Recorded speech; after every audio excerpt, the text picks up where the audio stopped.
қазір көрсетемін да жүнді қалай А4. Мына қағаз А4. Осылай ұзындығынан қоямыз. И жүнді қалай жаямыз да. Мынаны екіге бөліп алған жақсы, вот так, екіге лентаны. Потом бірінші рядты былай бастаймыз. Мына не жағынан, былай қысқа жағынан, вот так. Бастағанда лучше солай одинаково бір жасау керек, қысқа жағынан бастаймыз былай. Так. Солай үйреніп алсаңдар, одно и то же у вас все нормально будет, короче.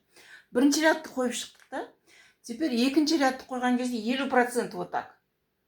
Где-то вот так вот, видите, жартысынан, да, вот жартысы, вот положили вот так. Жартысынан бастаймыз. Екінші рядты бастаған кезде, мынаны жартысынан бастаймыз вот так. Вот, видите, жартысында жатыр. Екінші рядты жартысынан бастаймыз. 50% жүні. Так. Вот еще один ряд. Вот. Потом мынаны айналдырамын да, и мына жағына бір ряд қоямын. Айналдырамын да, былай қоямын да, мына жағына бір ряд қоямын. Так. Бітті. Енді келесі екінші рядты мынаған перпендикулярно істейміз, ұзынынан істейміз. Вот так. Раз.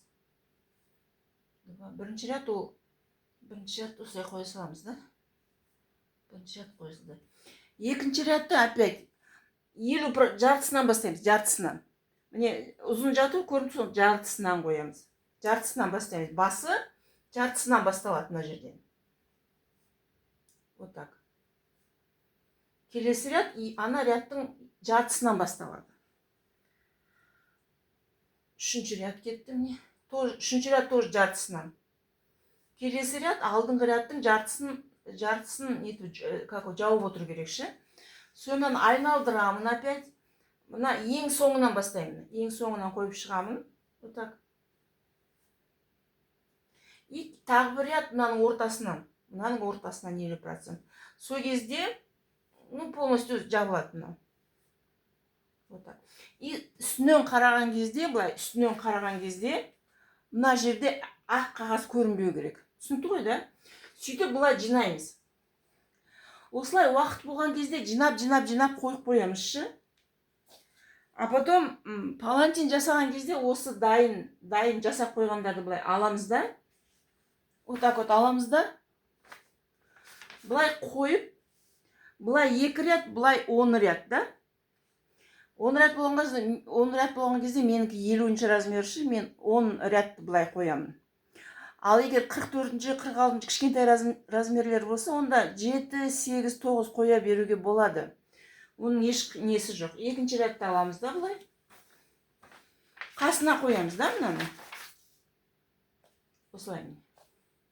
Ортасында бұлай ара қашықтығы болмау керек, да? Осылай бірінің қасына бірін бұлай қоямыз. Осыны жайып аламыз. Бұлай 2 ряд, бұлай 10 ряд, да? Қазір алып сәне көрсетемін.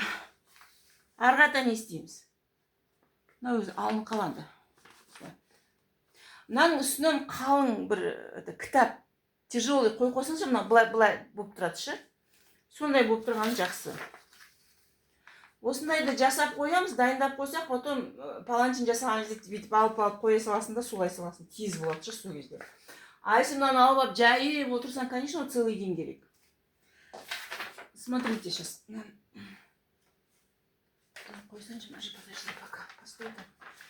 Смотрите, былай қоямыз ғой, да, мына жүнді қоямыз, да, мына жерге. Сол кезде мына 2 жүн суланған кезде 2 жаққа кетіп қалады, Кетіп қалмау үшін былай жүнді қойған кезде мынаны жүн деп ойлайық, да? Жүнді қойған кезде былай екеуінің арасын былай укреплять надо. Екеуінің арасын былай жүнмен ұстатып қою керек былай. Сплошной. Не слишком толстый, не слишком тонкий, но вот так былай ұстатып қойымыз керек. Бір рядты былай жүріп өтеміз. До конца. Осылай. Түсінікті ғой, да? Осылай до конца жүріп өтеміз. Бәрін осылай істеп, там 8 ба 9 ряд істеп біткесін кейін, мына жеріне істейміз. Мына екі ряд қосылып тұр былай. Былай длинный тағы. Ну-ка давай. Вот. Мына ряд ұзақ бұл. До конца былай 13-тік қоямыз ғой. Сол 13-тік біткенше былай мынадарды да тоже укреплять етеміз. Былай кет қалмасын, и былай кет қалмасын. Түсінікті ғой, да? Осыны міндетті түрде істеу керек. Осыны істемесең, ана жайылып кетеді. Жайылып кетеді сулаған кезде, и потом палантинің екі жаққа кетіп қалады. Солай.